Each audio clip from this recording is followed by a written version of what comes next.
the essence of this conversation is for us to continue to engage with you, our members, especially those who are aspiring to serve in the council and the professionals and ethics committee. Like I did indicate, we've before today shared quite a number of documents, inclusive of, I think we have the ICTAZ Act, we have the Constitution, the election rules, the calendar, the notices, to name just a few. And I want to believe that we've been reading these documents, which are going to affect us or affect how we run toward the elections and through the elections. I'm not going to go much into detail. We have our returning officer with us in our midst. Council, I think last time I did introduce her. I'm not going to go much into introducing her. So that's Council Kawangu Chiyombwe Valerie, Mrs.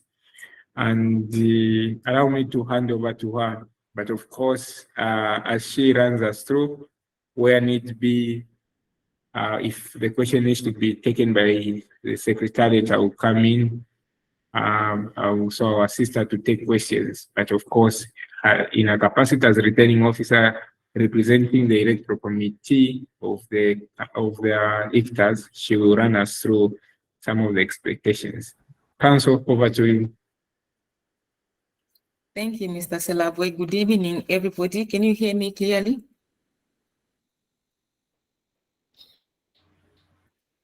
I can hear you, Council.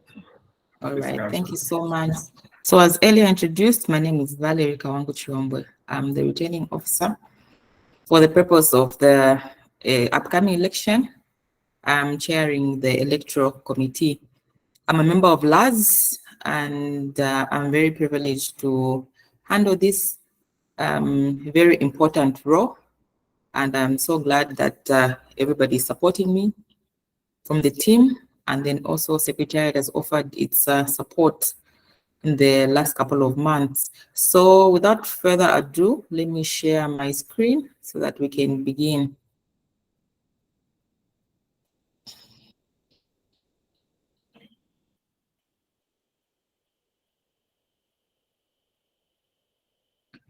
Okay. Allow me to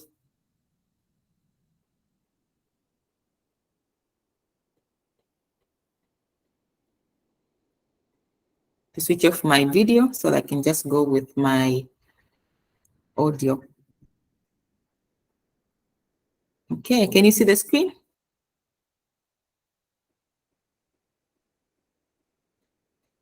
Yes, we can.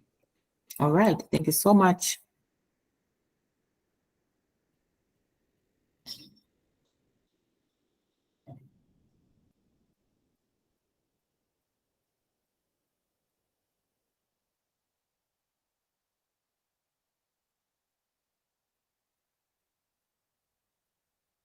Okay, let me just run this.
Madam Valerie, I think we lost the sound.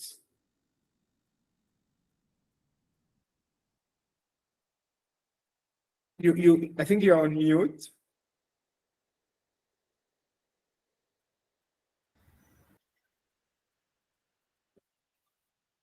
Hi, Council, can you hear me? I can hear you. I didn't realize Yes. I was muted. Okay, so you may need to start. Yes. Yeah, you may need to start actually. Yes, thank you. Okay.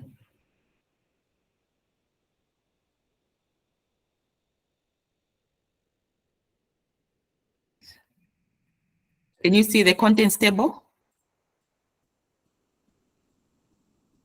Yes. Okay, great. So I don't know if maybe if you, it's fine. I was thinking maybe if you did F5, maybe views would be bigger, but I think it's big enough. It's big enough? Yes. Okay. Okay. So in terms of our outline of contents, we have the establishment and introduction of the electoral committee. Then we'll have the electoral committee members. Thereafter, the procedure for filing in of nominations will follow. Qualifications for various positions on the council will follow, and thereafter campaigns, elections, and voting, and we'll conclude with the calendar of events that are to follow until the elections. So the electoral committee is established under Article 11 of the ICTAZ Council. By virtue of that article, the council appoints the members of that committee. The composition of the committee has the following members: the returning officer, who is a non-ICTAZ member but independent person, that is me. And then we have 5 ICTAZ members who are also serving as elections officers. So the following table just shows the details as to who those members are. There's the returning officer, who's myself. Then we have Ms. Vivian Milumbe. She's the CEO of the Zambia National Business Society. She's the vice chairperson. We have Professor Jameson Mbale, who is a senior lecturer at the CPU. He's an electoral officer. We have Dr. Greg Chola, the director ICT from the Bank of Zambia. He's an elections officer. And we have Ms. Annie Mwelwa Munsaka, the assistant director communications at the Ministry of Technology. She's an elections officer. And we have Mr. Chipakata Chulu, the database administrator at the Electoral Commission of Zambia, the secretary and electoral officer. So the procedure for filing in of nominations is governed by the ICTAZ Act, number 7 of 2018, the ICTAZ Constitution of 2022, and then also the electoral rules of 2024. The previous rules and laws and regulations speak of the procedure for filing in of nominations, and these are simplified here as follows. For one to be able to file in a nomination, they have to meet the prescribed requirements. Once they meet those prescribed requirements, or they satisfy themselves that they've met those prescribed requirements, they can go ahead and lodge in a nomination paper with the registrar, and this will be between 12th to 19th February. Sorry about that omission. 12th to 19th February from 10 a.m. to 16 p.m. Secretariat will verify the nomination papers. This verification is just to ensure that the member is paid up and that the nomination form is signed, to avoid nominations being disqualified on those trivial grounds. The nomination paper shall be in Form 1, as set out in the first schedule of the electoral rules. I'm sure the members have had sight of those rules. These rules provide for the form that the members need to fill out. Thereafter, a member should bear in mind that they only be nominated for an election to one office at an election. So you cannot file 2 nominations, for example, as an ordinary council member and also a vice president. You just only have to pick one and stick with it. So this nomination paper that I've referred to will be signed by supporters who are also supposed to be eligible to vote. So the president is required to have 10 supporters, all chairpersons 5, professional ethics and compliance committee 5, and committee members 3. So for you to be able to file in your nomination form, you need to ensure that your form is supported by these individuals.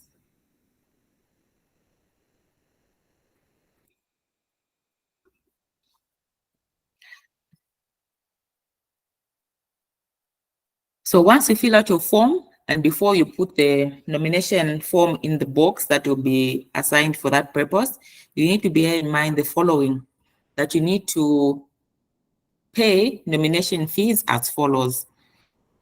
President, 2,000 kwacha. Vice President, 1,750. Professional Ethics and Compliance Committee members, 1,250. Committee members, 1,000. And the rest, 1,500. So to go into a little bit more detail, the qualifications for president and vice president detailed here below. So for one to qualify to stand as president or vice president, the following must be adhered to. The individuals who wish to stand as president and vice president have to be fellows of the institution of ICTAZ. They have to be in good standing for at least 5 years, consecutive years preceding the elective AGM. So you have to count back 5 years from 2024. And in addition to that, you have to be an active member in the activities of the association for a period of 5 years. And you have to have served previously as a member of EXCO or as or in any ICTAZ committee. So this is extracted from 12.1.1 of the ICTAZ Constitution. You can refer to it in your own time if you wish to get more detail. Additionally, committee chairpersons have to meet the following criteria. They have to be full members of the association, in good standing for at least 5 consecutive years preceding the elective AGM, and have to be active members in the activities of the association for a period of 3 years. Similarly, this has been extracted from Article 12.8.2 of the ICTAZ Constitution. For committee members, the following have to be met. They have to be associate members of the association, in good standing for at least 3 consecutive years preceding the elective AGM, and you have to be an active member in the activities of the association for a period of 3 years. This has been extracted from Article 12.8.3 of the Constitution. If you want to read for yourself, you can refer to that article. Moving on, for one to qualify to stand in the election for professional ethics and compliance, the following have to be met. You need to be an ICT profession in practice for not less than 10 years,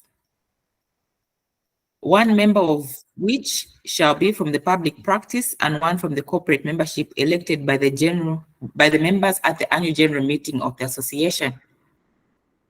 For the chairperson and vice chairperson, they shall be elected by the members of the Professional Ethics and Compliance Committee from among themselves. So this means that once that committee has been constituted after the AGM, elections have to be conducted further by the members of that committee to elect their own chairperson and vice chairperson. A person shall not be appointed as a member of the Professional Ethics and Compliance Committee if the person has committed or has been convicted of any professional misconduct, is in lawful custody, or the person's freedom of movement is restricted under any law in force within or outside Zambia. So in short, if you're in prison here in Zambia or outside Zambia, then you are disqualified. And if you haven't been on the register for at least 10 years preceding the election or appointment, or has been convicted of an offense involving dishonesty. This has been extracted from Section 40, subsection 1, 2, and 3 of the ICTAZ Act number 7 of 2018. So we now move on to something different. from the qualifications and disqualifications. Once you filed in your nomination and your name has been announced as a validly nominated candidate, you have to note that campaigns will run from the 1st March in accordance with what has been provided for in the Constitution, in the Act, and in the electoral rules. These elections to council, they will be held on the 5th of April 2024 at Avani Resort. The Electoral Committee and any independent observers shall monitor the election process to ensure its integrity. And the voting shall take place electronically via the election runner application.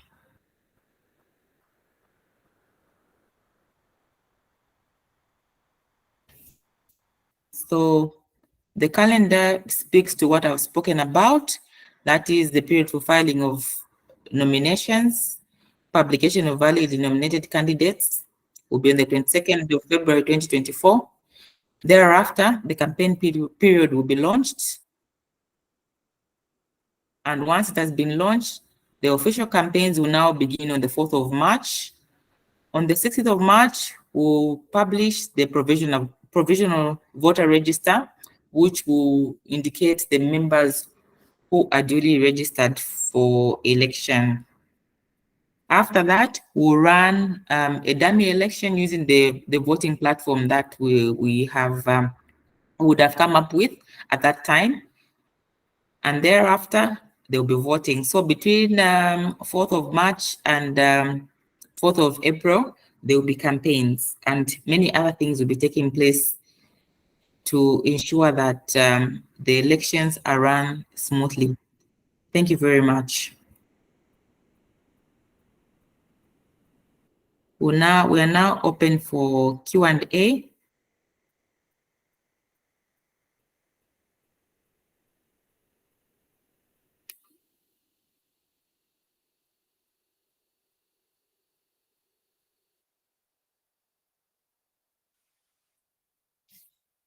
Thank you, Council. Good morning, Council. Oh, good afternoon, Council. Just one question. Sorry, before you proceed, sorry, I just want to guide how we'll go about the question. So we'll be raising our hand using obviously the app so that we'll have a queue or some sort. All right. Please, let's make our questions brief and we give room to others. Yes, Enes. Good evening. Thank you very much, Registrar. Good evening, Council. My question is around the election runner app. Does this mean that even those who are not physically present at the AGM will be allowed to vote? I just needed to get a bit of clarity on that. Thank you. Thank you, Enes. Council, there's a question. Are we going to be picking one at a time or three at a time? I think we can address it. Okay, thank you.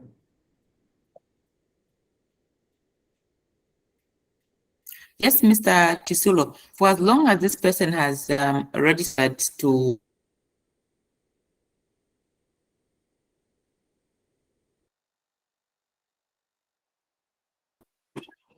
We've lost you, your voice, Council.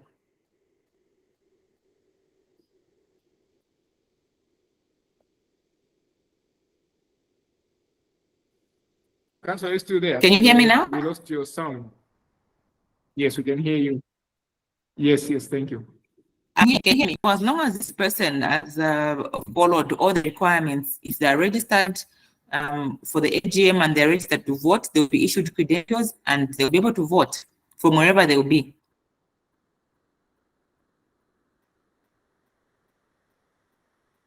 Okay, the next question is Owen Movie. I want to understand, Enes, that your question has been addressed, so maybe just a hand. Owen Movie. Yeah, so I've got a follow-up question to what Mr. Suro asked. apart from voters who want to be physically present at the AGM, the candidates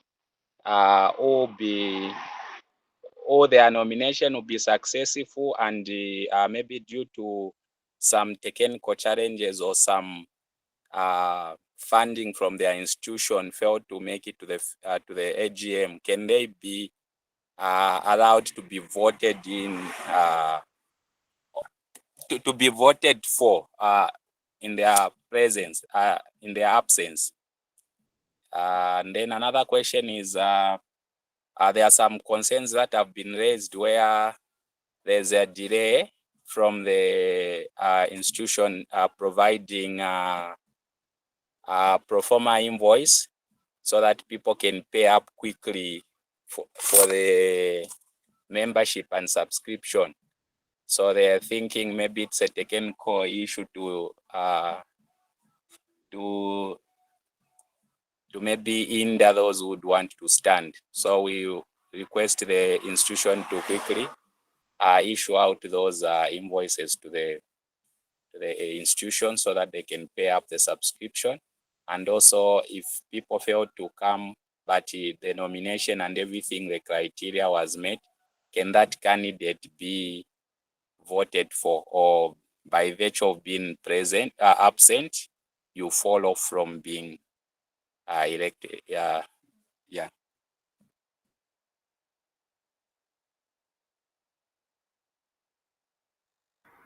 Thank you so much for that question. So, Secretary, the second question, I'll respond to the first question. Yes, for as long as the candidate has been has filed in the nomination successfully, and they've met all the other requirements, and they're not able to travel, yes, the election is still valid. They can be voted for. Thank you. Mr. Silabo, over to you. Thank you so much. I want to assume Mr. Olmuzi. So if you notice, when our returning officer is presenting the calendar, we have a day when we are going to publish the provision of voter register. So that's a provision one. So what we do is for everyone or every institution which has reached out to us by or before that date, we will still have to onboard them. So create a bit of room to onboard those who've reached out to us by or before that date. But those who will be coming after that date, then we won't be constitutionally mandated to do so, unless with some exceptions. So not to worry, there's no one who's going to be left behind, contrary to the rumors going around that we've been slow because obviously we want to do something which people are not expecting us. No, that's not really true. Everyone who has reached out to us, that's why we've consistently asked people to send email to info, because we have a timestamp. Unlike people going on WhatsApp, there we're not going to take responsibility. So not to worry, everyone will be covered. Mr. Kagwe? Well noted, thank you. Good evening, everyone. First, apologies. I joined the meeting late, so apologies if my question has already been addressed. My question, I have two questions per se. One being the filing in of nomination. Is it physical or it can also be done virtually? The reason I ask is that there are other candidates who would be candidates who may not necessarily be in Lusaka, but they do need to file in their nomination. And you know, it being during working periods, it's very difficult for people to get leave from their workplaces. And then secondly, I wanted to find out on the supporters, do they just need to sign, or they need to be present at point of filing in nomination? Thank you.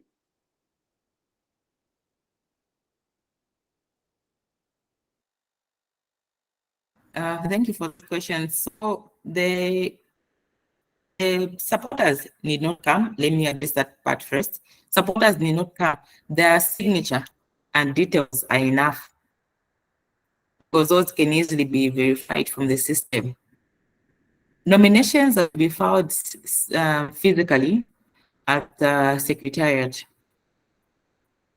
If you're not able to come physically, I'm not sure what allowance we can make, but that is our prescription for now, that all candidates should file the nominations physically.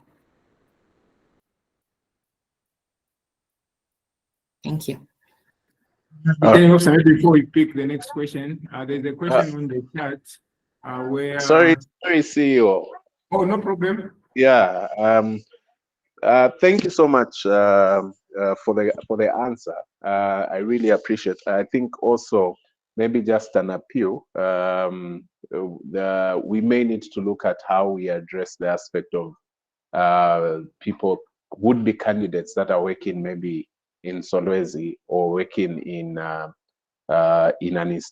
areas that are far placed. I think we need to also look at modalities of us being able to create a platform that enables everyone to have an equal opportunity. Thank you.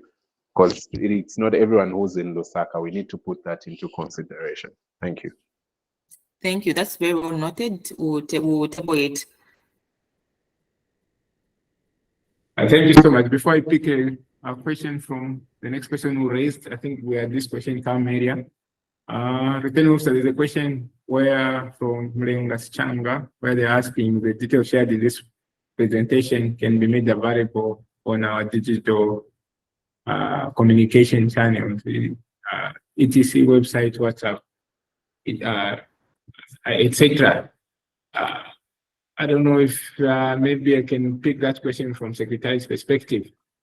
I'm not sure if really we may need to do so, especially that everything which has been presented has been extracts from all our legal and regulatory documentations, acts, rules, constitution, and etc. There is really nothing which has been gotten out of that. The meeting was just there maybe to speak into some of those provisions and to take questions around that. I can be guided if the returning officer is otherwise, it could be okay. Secondly, the recording of this session is going to be shared. So if we really need to have access to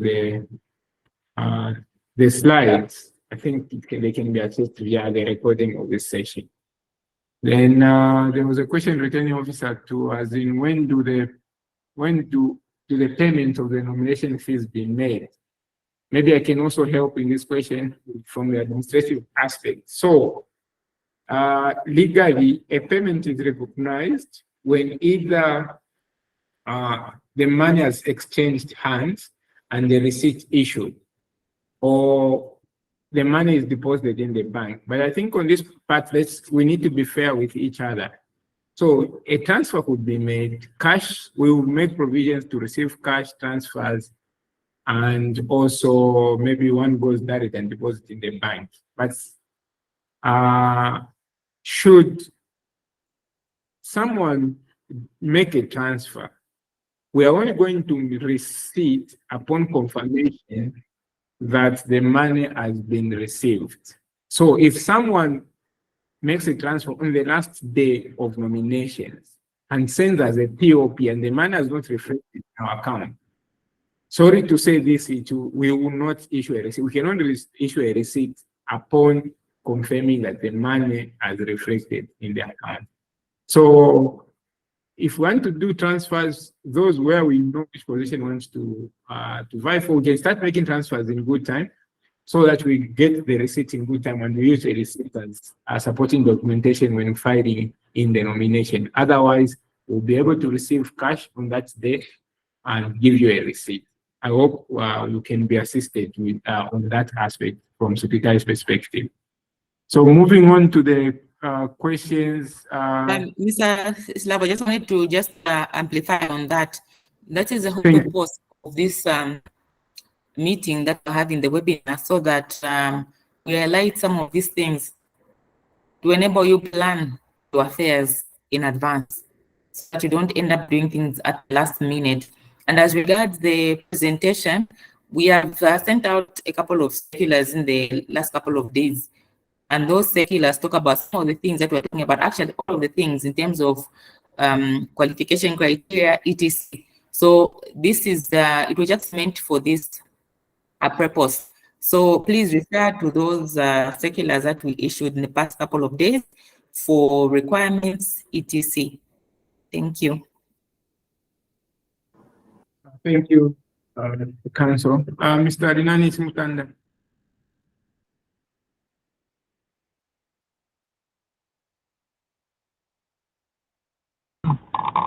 Sorry, I'm on mute.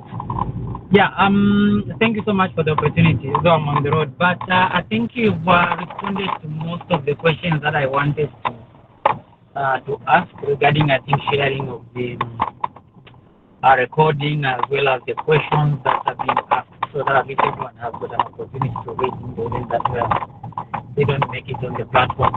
But what I wanted to also ask is, there are some few things that I missed in the beginning. They were to do with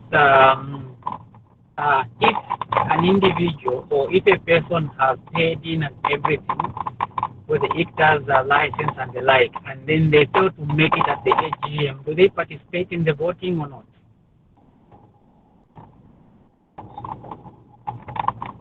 I submit. Thank you for that question. Sure, Council. I don't know if you picked the question. I know it was a bit noisy, its background. Yes, the question was, can a person still be allowed to vote if they are not present in Livingston? Yes, provided they've made a payment for the license for the year 2024.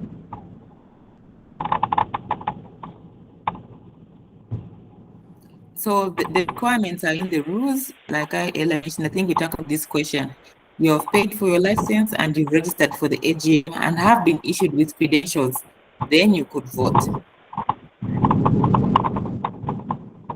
Okay, so you have to register for the AGM. Yes. That is yeah. In addition to having the payment done for the license 2024, you still have to register for the AGM for you to participate in the voting. Yes. Okay, well noted. Thank you. You're welcome.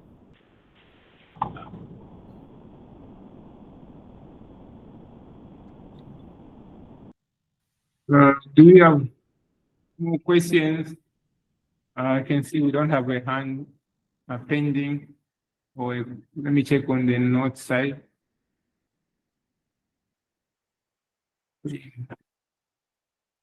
Yes, I'll just show Mr. Mlengas-Changwa, please proceed.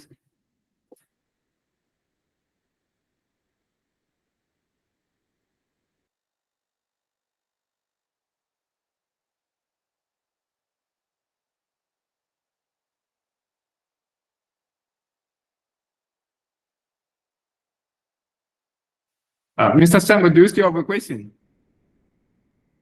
Sorry, I was accidentally on mute. Sorry, Chela and everyone. No, it's all right.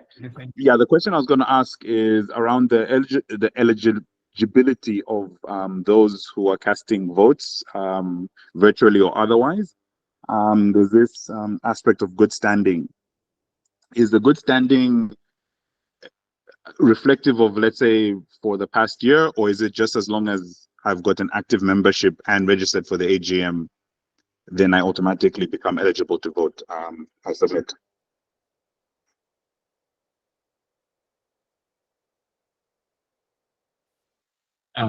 Thank you for the question.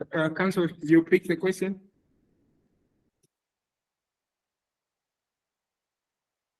Yes, I did.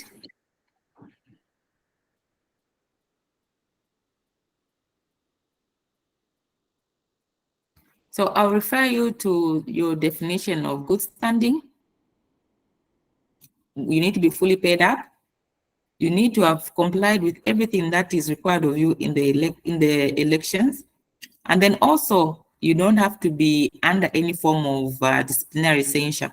So if you have any disciplinary issue, it means you're disqualified because you are not in good standing.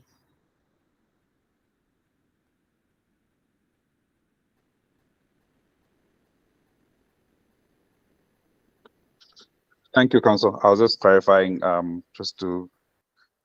You're welcome. Just on that aspect.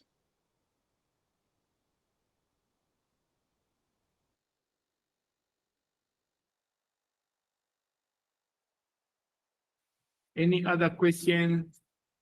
You can say I don't have any on the chat. Do we have any questions?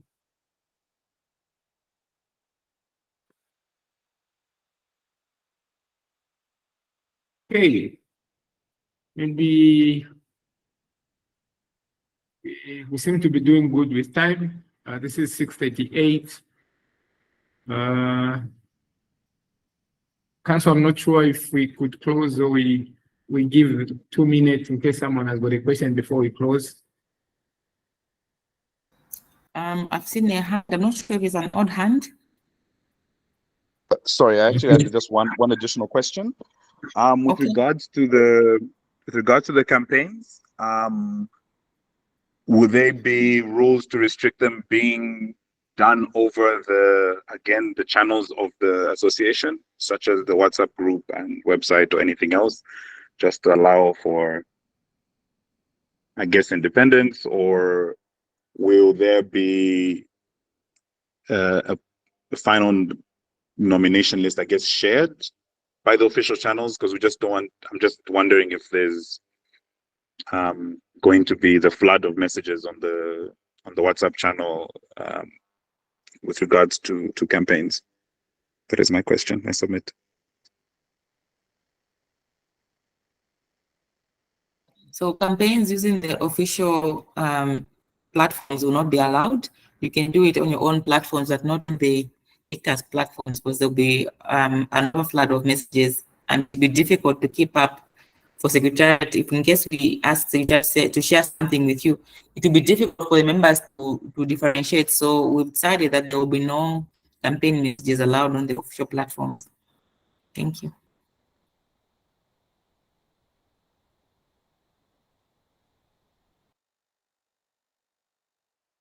Okay, we've got a hand. I'm sure we can take this as the last question.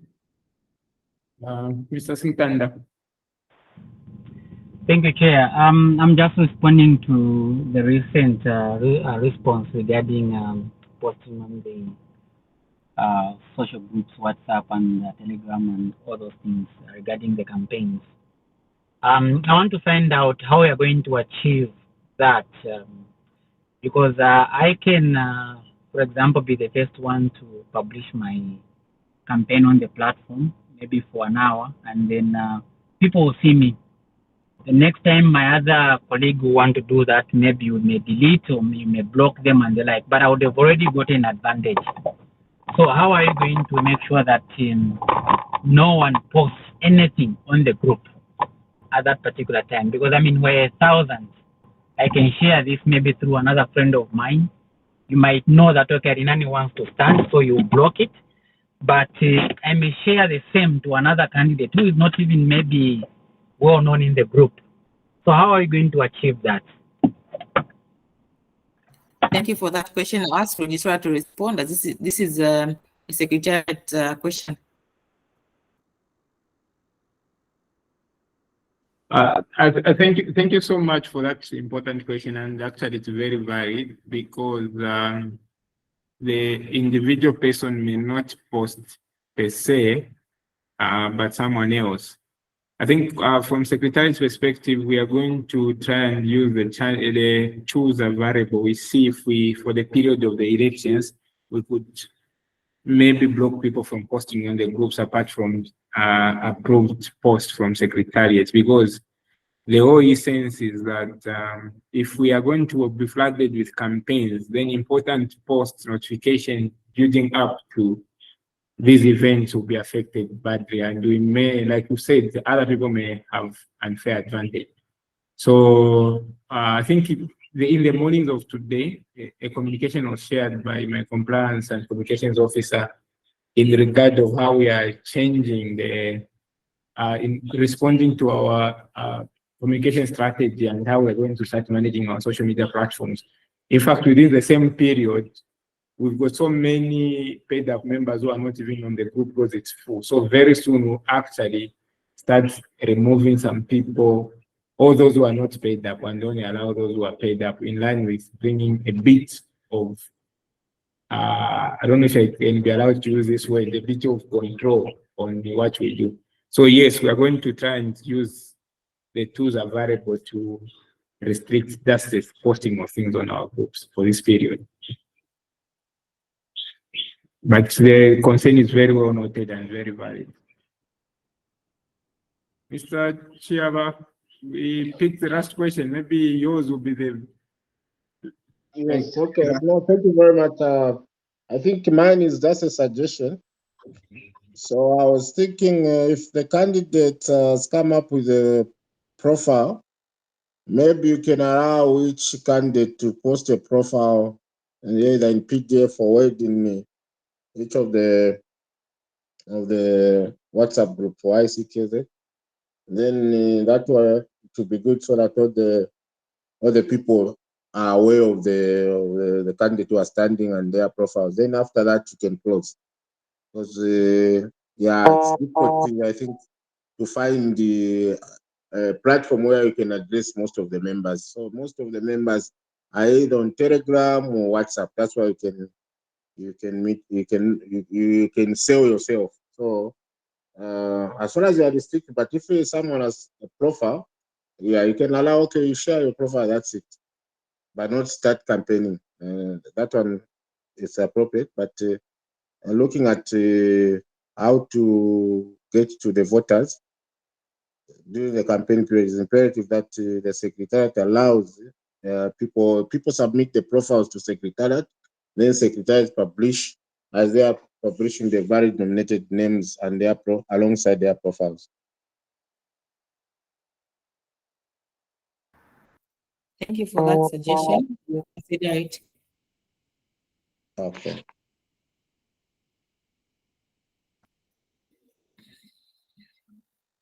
Council, I think there was a question on the side where I don't know if where Mr. Mlengas Changwa is asking if there will be a set of guidelines shared with regards to matters relating to violations and subsequent disqualifications for infringement of rules.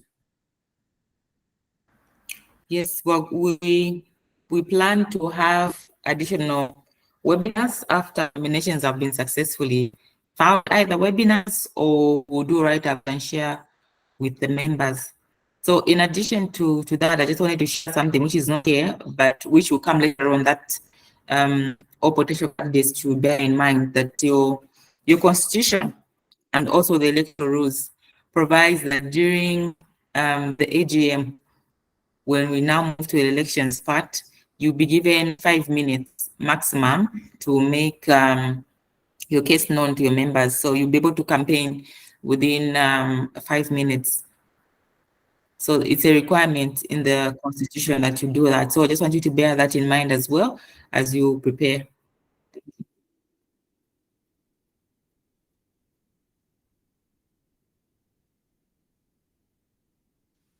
Thank you so much, Council. I think the idea is not to keep people waiting. Mr. Simtanda, I want to believe your hand, which is still raised, is the question you asked. And with that, Council, maybe let me just allow you to close the meeting.